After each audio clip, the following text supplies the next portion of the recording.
क्या हर कहानी का अंत होता है, या यूँ कहे कि क्या हर कहानी ख़त्म होने के लिए ही शुरू होती है? अगर किसी कहानी का अंत न हो तो क्या वो हमेशा के लिए समय की चार दीवारी में चक्कर काटती रहेगी, या कि घूमती रहेगी रात के अंधेरों में? अंत जैसे अंत न हो, बल्कि हर कहानी का एक घर हो, जहाँ कि हर कहानी आखिर में आराम पाती है।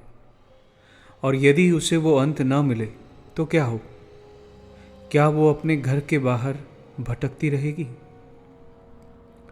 लगभग सारे अनसुलझे रहस्य और ख़त्म ना होने वाली कहानियाँ एक अजीब सी छटपटाहट छोड़ जाती हैं मन में। और वो तड़प अकेली नहीं होती, बल्कि कई सारी संभावनाओं को खुद में कैद किए होती है। जैसे हर अलग अलग सुनने वाला एक ही कहानी को अपने अपने तरीके से समझता है। हर एक का सोचने, समझने, किरदार और वाक़यों को गढ़ने का खुद का तरीका होता है। जैसे पिछली कहानी में अंत में बजने वाली कुकर की सीटी हम सब के जहन में एक सवाल छोड़ गई, और मेरे कई सुनने वाले प्यारे श्रोताओं ने मुझसे पूछा कि भाई साहब आगे क्या हुआ, इसका पार्ट 2 बनाइए। क्या उनके ये कहने का अर्थ सिर्फ उस कहानी के अंत भर से था? शायद नहीं। मेरे हिसाब से हर कोई ये चाहता है कि यदि एक बुरी आत्मा कहानी में है तो अंत में उसकी हार ज़रूरी है। बुराई पर अच्छाई की जीत सिर्फ हमारी इच्छा ही नहीं, बल्कि कुदरत का नियम भी है। हमें चिंता न कर ईश्वर पर भरोसा रखना चाहिए कि बुराई कभी भी हमेशा के लिए नहीं रहती, और अच्छाई अपनी जगह छोड़कर कहीं नहीं जाती। बस हमारे परेशान मन की धुंध, हमारे उदास मन का कोहरा कभी कभी उस अच्छाई को ढक लेते हैं, और फिर जिस पल हमारे मन में हिम्मत की किरण दाखिल होती है, उसी पल सारा अंधेरा छट जाता है।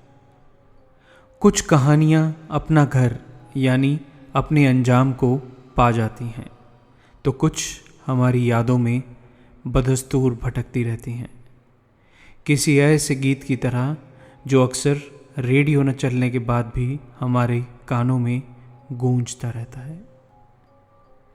आइए सुनते हैं आज की कहानी।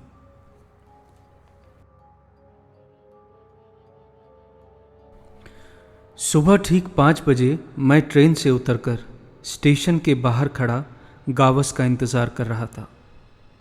थकान थी तो पर ज़्यादा नहीं थी, क्योंकि पिछली रात का ज़्यादातर हिस्सा मैंने अपनी स्लीपर कोच की बर्थ पर सोते हुए ही बिताया था।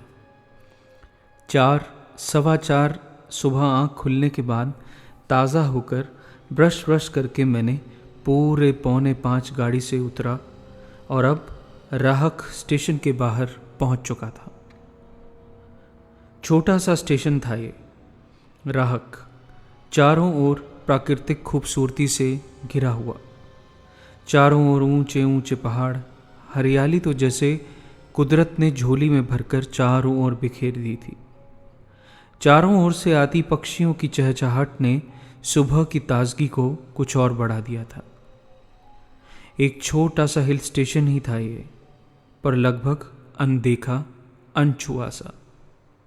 एक बात खास थी राहक के बारे में, और वो ये थी कि आज़ादी से लगभग कुछ 10 साल पहले यानी 1935-37 तक ये अंग्रेज़ अफसरों का गढ़ हुआ करता था।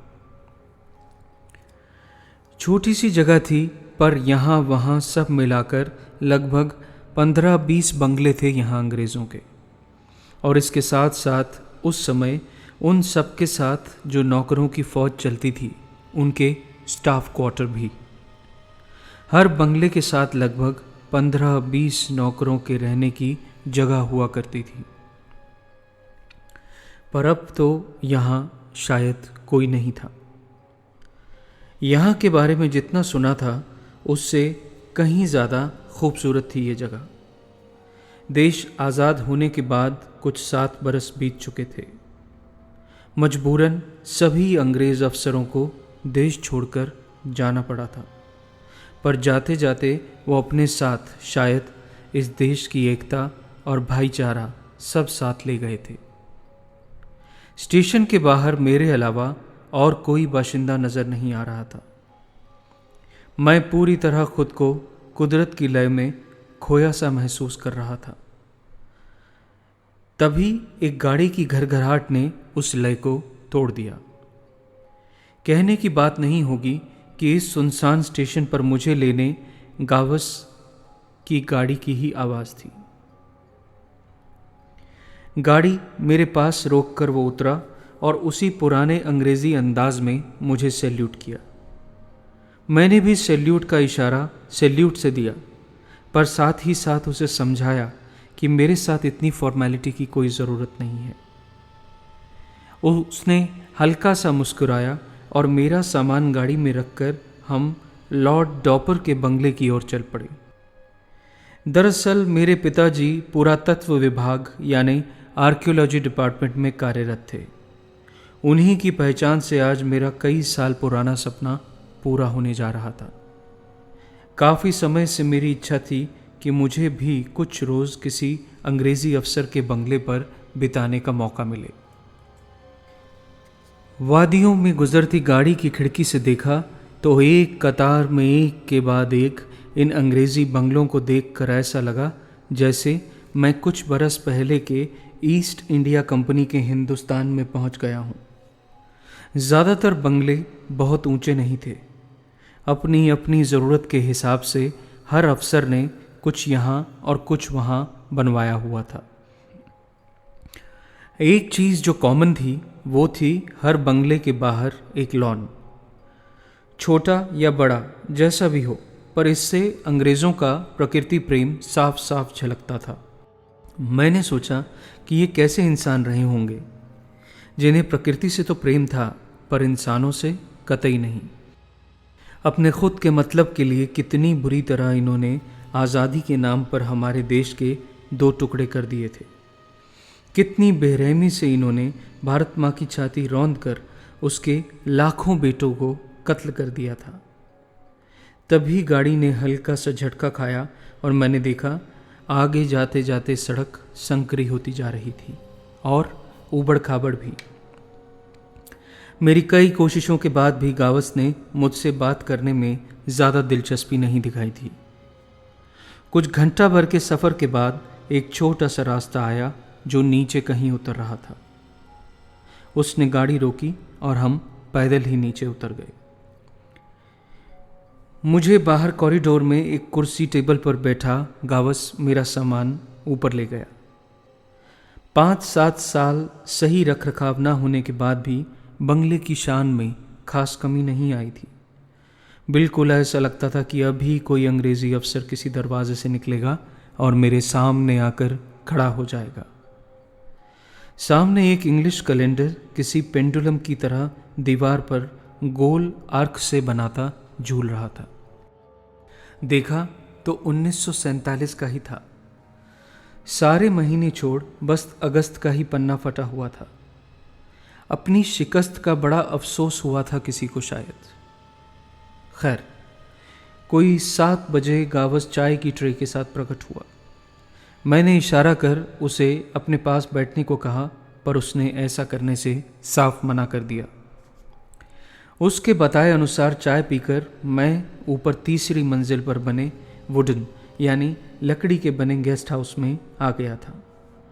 यहाँ वहाँ टंगी अंग्रेज़ी लोगों की तस्वीरें, उनके सर्टिफिकेट और कोर्ट के ऑर्डर ऐसे लग रहे थे जैसे गुजरे ज़माने में झांकने के लिए खिड़कियाँ हों। 2 मिनट आंख बंद कर मैं बिस्तर पर बैठा तो हवा के ताज़ापन और ठंडक की वजह से कब मेरी आंख लग गई मुझे मालूम ही नहीं चला। कोई 9-9:30 बजे कहीं दूर से गुजरती ट्रेन की आवाज़ से थोड़ा चेता और उठकर अपना सूटकेस खोल सामान लगाने लगा। सारा सामान लगाकर बाथरूम होकर कमरे में वापस लौटा तो किसी के गुर्राने की आवाज़ आ रही थी। दिल एकदम धक से रह गया। और मैं उस कमरे के एक कोने में दीवार से जा चिपका। ध्यान से देखा तो सामने रखे सोफे के नीचे से आवाज़ आ रही थी। मैं बड़ी हिम्मत करके चिल्लाया तो गावस भागा हुआ ऊपर आया। गुर्राहट सुन वो बोला, थोड़ा बच के रहना साहब, ये कोई आम कुत्ता नहीं बल्कि लोमड़ी है। इस नीरवता में यहाँ वहाँ से निकलकर जंगली जानवर आ जाया करते हैं। मैं भाग कर गया और रॉड लेकर आया। हो सके तो आप बाथरूम में घुस जाइए। एक मन तो हो रहा था कि देखूं आखिर लोमड़ी कैसी लगती है। फिर सोचा अगर लोमड़ी को मेरी शक्ल ना पसंद आई तो, और ऐसा सोचकर मैं सीधा टॉयलेट में जाकर वहाँ की सीट के ऊपर खड़ा हो गया। पर यहाँ एक और मुसीबत आंखें फाड़े मेरा इंतज़ार कर रही थी।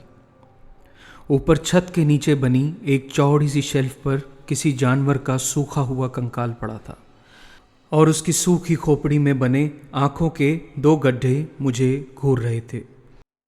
उसका सूखा हुआ जबड़ा ऐसे खुला था जैसे उसे देखकर मैं ही नहीं, वो भी एक नए अनजाने मेहमान को यहाँ देखकर घबरा गया हो। एक आधे मिनट बाद मैंने सोचा कि अगर मैं ऐसे ही चिल्लाता रहा तो गावस सोच नहीं पाएगा कि पहले लोमड़ी को भगाए या मुझे चुप करवाए, और फिर जो भी हो ये किसी जानवर की सूखी लाश मेरा क्या बिगाड़ लेगी। पर जाने कैसे 2 ही मिनट बाद गावस बाथरूम में आ पहुंचा और बोला, वो लोमड़ी तो खुद ही भाग गई सर, वरना बड़ी मुसीबत हो जाती। आप आइए, बाहर आ जाइए। इस पर मैंने गावस को इशारा किया और ऊपर दिखाया तो वो बोला, ये तो किसी बंदर की लाश है सर, अंदर आ गया होगा पर बाहर जाने का रास्ता नहीं मिला होगा बेचारे को। आप थोड़ा नीचे हॉल में बैठिए, मैं यहाँ सफाई किए देता हूँ। मैंने पहली बार इतनी भयानक अवस्था में कुछ देखा था। पतली सी सूखी सफ़ेद चमड़ी के साथ भुरभुरा कर गिरने को तैयार हड्डियों का जाला। उस जीते जागते बुरे सपने की आंखें किसी भी तरह से मृत नहीं लग रही थी। लग ही नहीं रहा था कि कभी इस हड्डियों के पिंजरे में जिंदगी दौड़ती होगी। एक तरह से देखा जाए तो किसी दूसरे ग्रह का प्राणी लग रहा था वो। मैं कुछ हद तक संभल चुका था और अब तक नीचे कॉरिडोर में आ गया था। मौसम ने थोड़ी करवट ली और बारिश शुरू हो गई। घने काले बादलों के साथ साथ जमकर बिजली चमक रही थी। काफ़ी देर तो मैं कॉरिडोर में बैठा, पर इसके बाद ठंड थोड़ी बढ़ती देख मैंने किचन में जाकर चाय बनानी शुरू कर दी। जब तक चाय तैयार हुई गावस भी नीचे आ गया था। मुझे किचन में देखकर वो बोला, अरे सर आप क्यों चले आए? आप थोड़ी देर रुकते तो मैं नीचे आ ही गया था। कोई बात नहीं गावस, आओ यहीं बैठकर चाय पीते हैं और मौसम का मज़ा लेते हैं। हालांकि गावस ज़्यादा बात नहीं करना चाह रहा था, पर फिर भी कोई और चारा ना होने के कारण आसपास के कुछ नए तो कुछ पुराने किस्सों के बारे में कुछ बता ही देता था। शायद अकेले रहते रहते उसकी ज़्यादा बोलने की आदत ख़त्म हो चुकी थी। कुछ देर बाद वो दोपहर के खाने के लिए भाजी तरकारी लाने चला गया। कोई फ्रिज वगैरह तो थे नहीं कि एक बार सब्ज़ी लो और हफ्ता भर निकल जाए। साथ में मैं कुछ किताबें ले आया था। देखभाल कर ऊपर कमरे में वापस गया तो अब सब ठीक ही था। बादल जमकर गरज रहे थे और मौसम के बदलने के कारण दिन में भी काफ़ी अंधेरा सा लग रहा था। कमरे में कोने में देखा तो एक लालटेन और एक पुराना पीतल का कैंडल स्टैंड रखा था। 1-2 पुरानी अधजली मोमबत्तियाँ मैंने माचिस ढूंढकर रोशन की और वहीं टेबल पर पढ़ने बैठ गया। एक पल बाद ही ये ख्याल आया कि मैं यहाँ अकेला ही हूँ, बिल्कुल अकेला। इस बंगले में ही नहीं बल्कि पूरे राहक में। इस ख्याल ने ही सर से पांव तक मेरे रोंगटे खड़े कर दिए थे। ऐसे में किसी के भी दिमाग में किसी भी तरह के अनहोने ख्याल आना लाजमी है, और एक बार को मुझे भी लगा जैसे मैं उस कमरे में अकेला नहीं हूँ, मेरे अलावा और भी कोई है जो मुझे देख पा रहा है। पर बस मुझे दिखाई नहीं दे रहा है। मेरे हाथ पैर जम से चुके थे। बाहर तूफानी बारिश, लगातार कड़कती बिजली, दिन में ही काला पड़ चुका आसमान। उस पूरे बंगले में मैं अकेला, इस सोच में कि मैं अकेला भी हूँ कि नहीं, कि तभी कमरे से सटे बाथरूम में अपने आप फ्लश चलने की आवाज़ हुई और मैंने आप देखा न ताब उस कमरे से निकल तीर की तरह मैं नीचे वापस उसी हॉल की ओर भाग लिया। किस्मत अच्छी थी कि मैं जैसे ही नीचे पहुंचा, सामने से गावस गाड़ी लेकर आ रहा था। उसे देख मैंने ज़ोर से हाथ हिलाया, पर मन ही मन मैंने फैसला कर लिया था कि मैं अब यहाँ ज़्यादा नहीं रुकूंगा। अभी अभी गुजरे वाक़ये के बारे में मैंने गावस से कोई बात न करना ही ठीक समझा। हालांकि मुझे नीचे देखकर गावस ने पूछा कि आखिर क्या बात है, पर मैंने मौसम का हवाला देते हुए टाल दिया और कहा कि मैं यूं ही नीचे घूमने के लिए आ गया था। मैंने उससे कहा कि कमरे में वापस जाने से बेहतर मैं यहीं हॉल में बैठकर पढ़ना पसंद करूंगा, तो गावस ने कहा कि एक और जगह है जो मैंने अभी तक आपको नहीं दिखाई। मुझे उम्मीद है कि पढ़ने के लिए आपको उससे बेहतर जगह मिल ही नहीं सकती। और इसके साथ ही वो मुझे वापस ऊपर की ओर ले गया। पर इस बार हम लोग तीसरी मंजिल पर नहीं मुड़े और उससे एक मंजिल और ऊपर छत के नीचे वाली मंजिल यानी एटिक पर पहुंच गए। और इसके साथ ही 7 या 8 सीढ़ियों की छोटी सी घुमावदार कतार रही होगी, पर उन संकरी सी सीढ़ियों को पार करते ही सीधे हम एक छोटी सी स्टडी में खड़े थे। 2 तरफ दीवार से थोड़ी दूरी पर लगे किताबों के रैक, उस कमरे के बीचों बीच रखी एक छोटी सी शीशम की नक्काशीदार टेबल, जिसके चारों ओर से छोटी छोटी कुर्सियां टेबल के नीचे घुसाई गई थी। टेबल पर एक खूबसूरत ग्लोब और एक टाइपराइटर रखा हुआ था। गहरे हरे रंग की दीवारें और झोपड़ी नुमा लकड़ी की छत, और सिर्फ छत ही क्या, पूरी की पूरी स्टडी लकड़ी से ही बनी हुई थी। उस कमरे की ऊंचाई मुश्किल से 5.5 फीट रही होगी। गावस और मैं दोनों सर झुकाकर खड़े हुए थे। गावस ने मुझे देखा और बोला, सर क्या ये जगह आपको पसंद है? आखिर एक अंग्रेजी अफसर लॉर्ड डॉपर की स्टडी थी, मैं कैसे इसमें कोई नुक्स निकाल सकता था। मैंने सर हिलाकर हाँ में जवाब दिया और गावस भी राहत की सांस ले नीचे उतर गया। मैंने टेबल के नीचे से एक कुर्सी खींची जो अपने छोटे से साइज के हिसाब से काफ़ी वजनी थी, और अपनी किताब खोलकर वहाँ बैठ गया। सामने रखा सुनहरा ग्लोब किसी शानदार कारीगर के हाथ का नमूना लग रहा था। Wesley and sons since 1831। उस ग्लोब के ठीक एकदम नीचे बड़ी ही सफाई से गुदा हुआ था।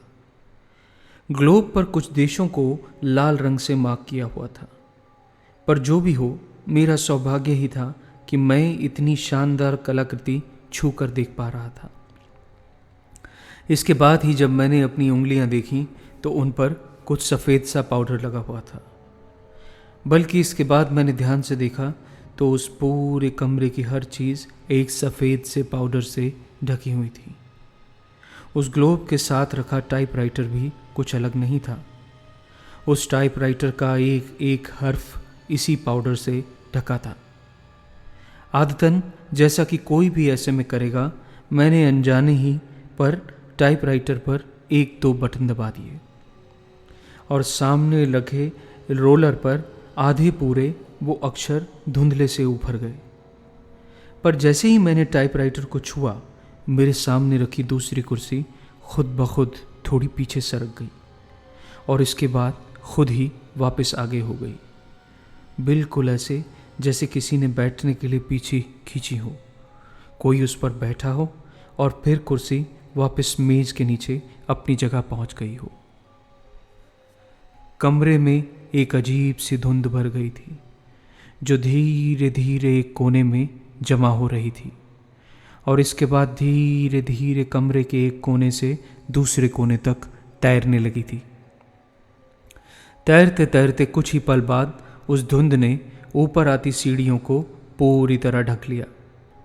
मैं एकदम सन्न सा समझने की कोशिश ही कर रहा था कि आखिर ये क्या चीज़ है बमुश्किल शायद दिल ही धड़क रहा होगा मेरा, बाकी तो दिमाग के साथ साथ पूरा शरीर जम चुका था।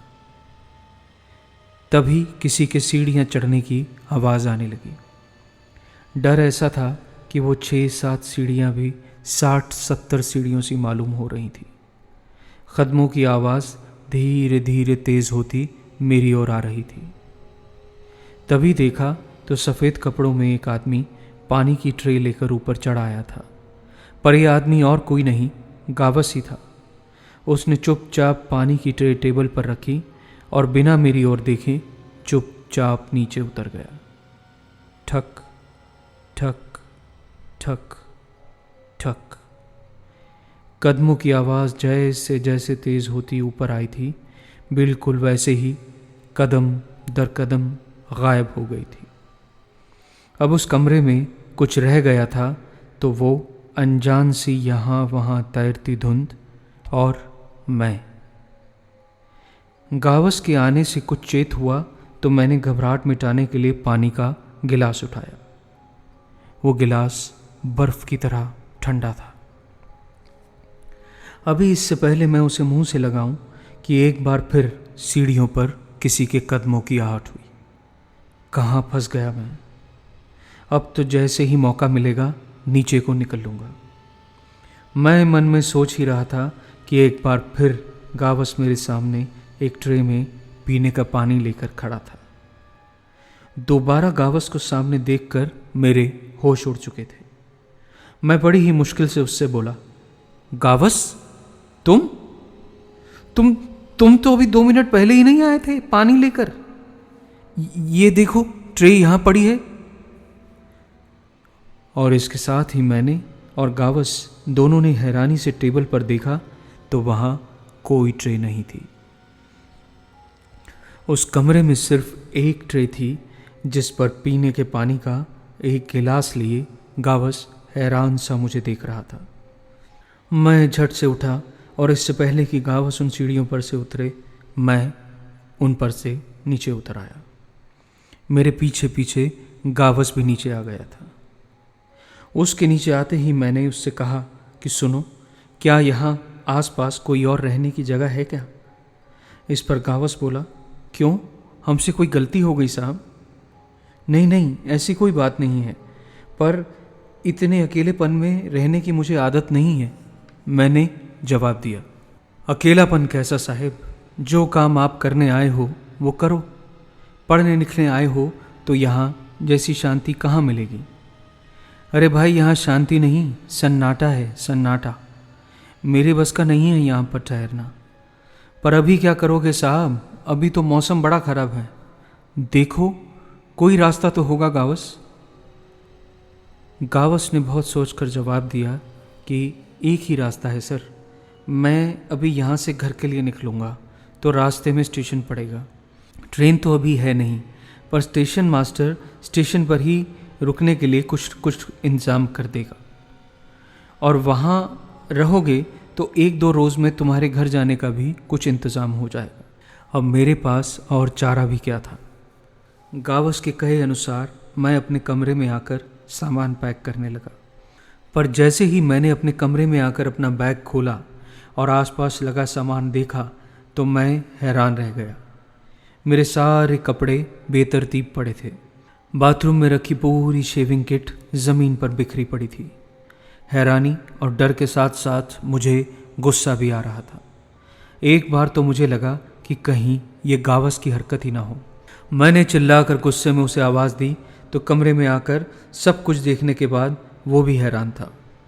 मैं गुस्से में चिल्लाया, कहीं ये तुम्हारी हरकत ही तो नहीं है? इस पर गावस ने बड़ी मायूस नज़रों से मुझे देखा और नीचे उतर गया। इसके 2 मिनट बाद गावस की गाड़ी स्टार्ट होने की आवाज़ हुई और वो धूल उड़ाती उसकी जीप कब बंगले के हाथ से गायब हो गई मुझे मालूम ही नहीं चला। उसका नाम पुकारते हुए भागते हुए मैं सीढ़ियों से नीचे पहुंचा तो वहाँ कोई नहीं था। उस घनी वादी में जाने कब से खड़ा ये पुराना बंगला और मैं एक दूसरे को घूर रहे थे। मैं खुद को कोस रहा था कि अपनी परेशानी में पूरी बात जाने बिना ही मैंने गावस को भरा बुरा कह दिया। मौत की तरह गरजते काले बादलों ने तो सुबह से ही दिन को रात बना रखा था, पर अब ऐसा लग रहा था कि कुछ ही देर में रात पड़ने वाली है। इसके साथ ही एक बार फिर जोर से बारिश शुरू हो गई थी। मैं भागकर कॉरिडोर में वापस आ गया था और अब तो दिमाग भी काम नहीं कर रहा था कि क्या करूं। यहाँ बाहर सेफ हूं या वहाँ कमरे में। अभी तक सुबह से हो रही वारदातों के बाद ऐसा बिल्कुल नहीं लग रहा था कि मैं कहीं भी सेफ हूँ, पर फिर भी ठंड के मारे मैंने ऊपर अपने कमरे में ही वापस जाना ठीक समझा। भारी कदमों से मंजिल मंजिल कर मैं ऊपर कमरे तक पहुँचा तो वहाँ एक भीनी सी खुशबू आ रही थी। मुझे ऐसा लगा जैसे मेरे कमरे में कोई है। थोड़ा आगे बढ़कर मैंने देखा तो मेरे होश उड़ गए। मेरे कमरे में 2 अंग्रेज़ औरतें सामने बिस्तर पर बैठी तैयार हो रही थीं। अपने सुनहरे लंबे बाल खोलकर वो धीरे धीरे सुलझा रही थीं और साथ ही कमरे में एक लोहे का पिंजरा रखा था जिसमें बैठा एक पालतू बंदर उन्हें चुपचाप देख रहा था। मैंने आप देखा न ताब और मैं वापस सीढ़ियों से नीचे की ओर भाग लिया। मैंने सोचा जो भी हो मैं भागकर किसी तरह स्टेशन पहुंचता हूं और बाकी सब वहां से देख लूँगा। यहाँ रहा तो इस भूत बंगले में मेरी मौत पक्की है। इतना सोच मैं पूरा जोर लगाकर अभी दूसरी मंजिल तक ही उतर पाया था कि सामने मेरी आज तक की जिंदगी का देखा सबसे खौफनाक मंजर इंतज़ार कर रहा था। 2 अंग्रेज़ औरतें मेरे सामने नीचे की ओर जाती सीढ़ियों पर छत से उल्टी लटकी मुझे घूर रही थी।